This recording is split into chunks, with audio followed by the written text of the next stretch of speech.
Hello, boys and girls. Welcome back to another installment of Late Night with Uncle Fran. Happy March! Happy Reading Month.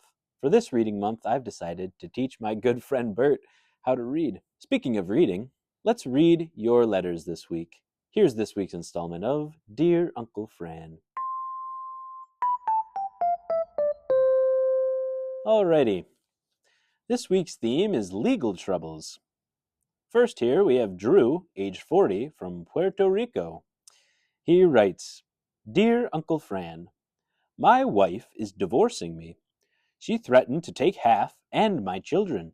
How can I stop this? Signed, Drew. Well, hello, little Drew.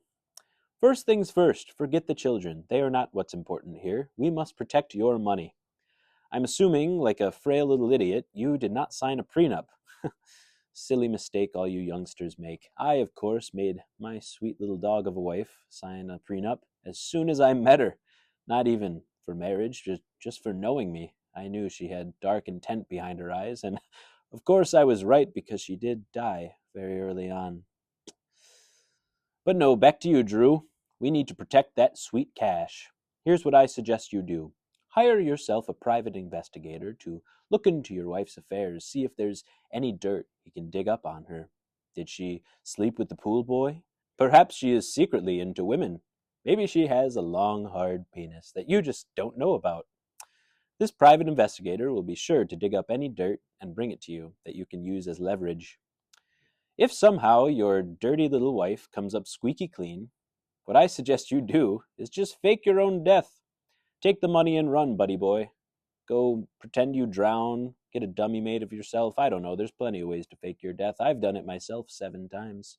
Don't tell anyone that I told you that, but, no, anyways. Drew, I hope this helps you out in some capacity. Good luck to you, young man, and God bless. Alrighty, moving along, we have Simon here, age 37, from the great state of Georgia. He writes, Dear Uncle Fran, I am being sued for allegedly dumping chemicals into a river which caused major birth defects in a neighborhood near my factory. How can I get out of this? Signed, Simon. Well, hello, little Simon. First of all, here's a fun fact for you. Lawsuits are not valid unless both parties agree to it, so don't sign any papers and you should be okay.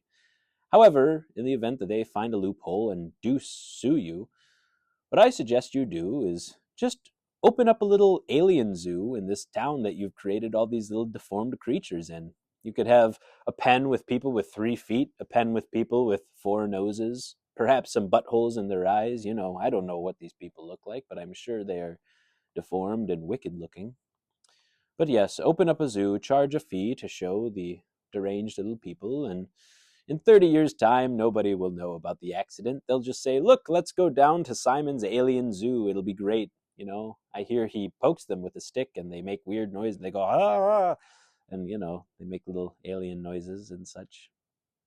So that'll be cool. I'll be sure to visit, Simon. Be sure to write me another letter when your alien zoo is open. Good luck to you, young man, and God bless. Alrighty. Finally, we have a letter from someone with a very odd name. This Jerry Duty. Duty is a last name. Dear Uncle Fran, you are hereby selected to join a jury of your peers to serve the criminal justice system.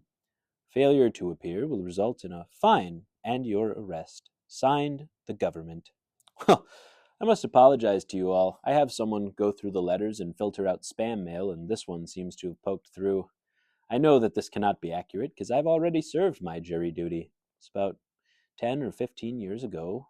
A man was on trial for murdering one of his neighbors, and he was clearly innocent, but, you know, I was bored. I was getting paid to be there, and I actually ended up convincing the other 11 people to convict him, and they gave him the chair. And that's actually the cleanest I've ever felt while taking a man's life. So I did it through the criminal justice system, like a pro. But yes, okay, I'll get rid of this junk mail. I'm sorry, folks. I guess that's the 3rd letter today. But that means we get to move along sooner to a daily conversation with my good friend, Bert.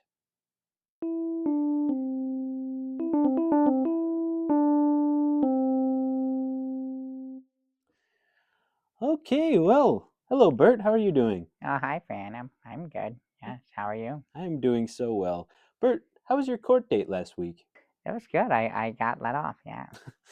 Of course, as you always do. Yes. Only 2 weeks of community service. Oh, Yes. They have me on the neighborhood watch. I pick up dog poop. really? Yeah. I'd hate to be a criminal in the neighborhood that you're watching, Bert. Cleanest neighborhood ever. Well, that is wonderful to hear. Did you get up to anything fun other than your court date this past week? Well, I went to see a movie. Yes. Really? Yes. But you know, part of my movie experience was ruined. Hmm, why is that? So, I go sit down. I walk in and I get my $37 popcorn, and then I get my $25 slush. So I'm sitting down, I'm having a good time, and I'm watching the trailers. And did you know that trailers called trailers because they're after the movies? Oh, So like yes. the trailer to the car. Yeah. Of course, yeah. I actually did know that, but that's great for our audience to know, an educational fact. So, anyways, this filthy pile of he was on his phone the entire movie. Oh, I hate when that happens. The glare is just beaming my face. I was fed up.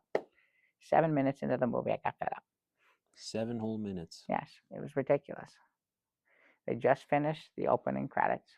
I just pissed off. So I go, "Excuse me, sir, can you please put your phone away?"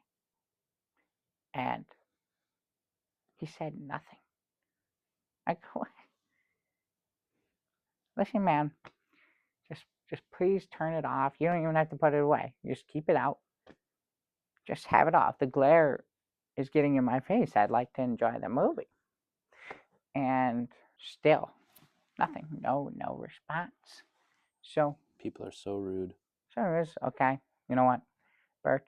Your therapist has told you so many times to work on your anger. Mm. And so I said, okay, I'll just move over one seat. Maybe the glare will just, go away. So I do that. I move over one seat. Um, and, keep on going. A couple minutes later, all of a sudden, the phone was on full volume. Oh my Full God. volume. So I said, what is this? What is this? What have we come to? Paul Glantz, at the beginning of every movie, he says, silence your phones. That's right. I And this respect that man. this guy, he doesn't. He doesn't. So I go, okay, you know what? Now I'm getting a little fed up. I took a couple deep breaths, try to relax, and I couldn't relax. So I said, okay, no, it's time. So I go, walk over, and I said, excuse me. This is the second time that I'm asking you. Please put your phone away. Actually, don't even put it away. Turn it off. Just take the glare away. And you know what he says to me? What? What He did he say? goes, it's not my fault. Oh no. And I was like, yeah, kind of is. So I said, just please turn it off. Bert, are you telling me this was a paraplegic in his own wheelchair that he brought to the cinema? I don't know the quadratic formula. I don't know what you're talking about. We're talking about a man who's in a wheelchair who has no use of his legs and arms, can't even talk. Like Stephen Hawking. Did you tell Stephen Hawking to turn off his phone in this movie theater? Well, I don't know. Why was Stephen Hawking? Stephen Hawking's dead. He's just an example. Bert, were you sitting in the handicapped row? Is that what the blue row is? Yes.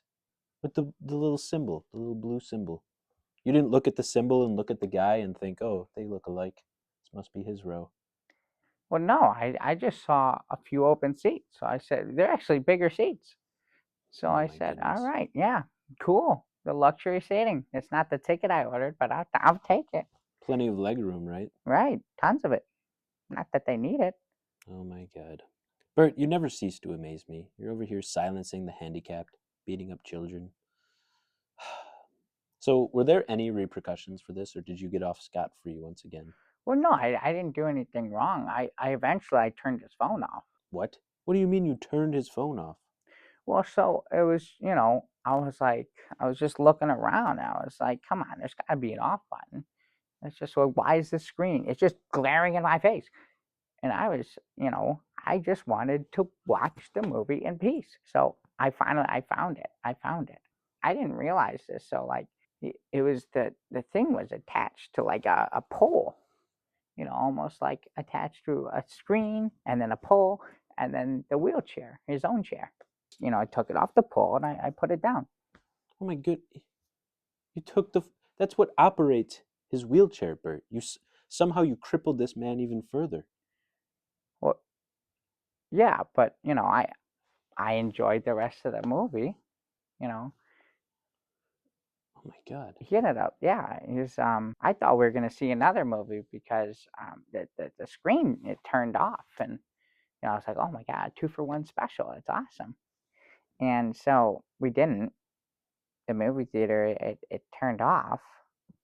The lights went off, and so he stayed there for like 4 hours. Yeah. What? 4 hours? You just sat there with him?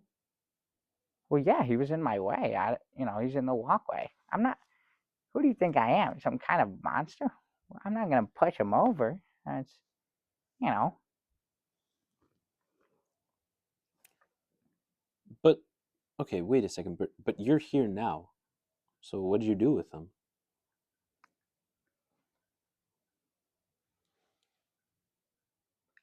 he's still there. What?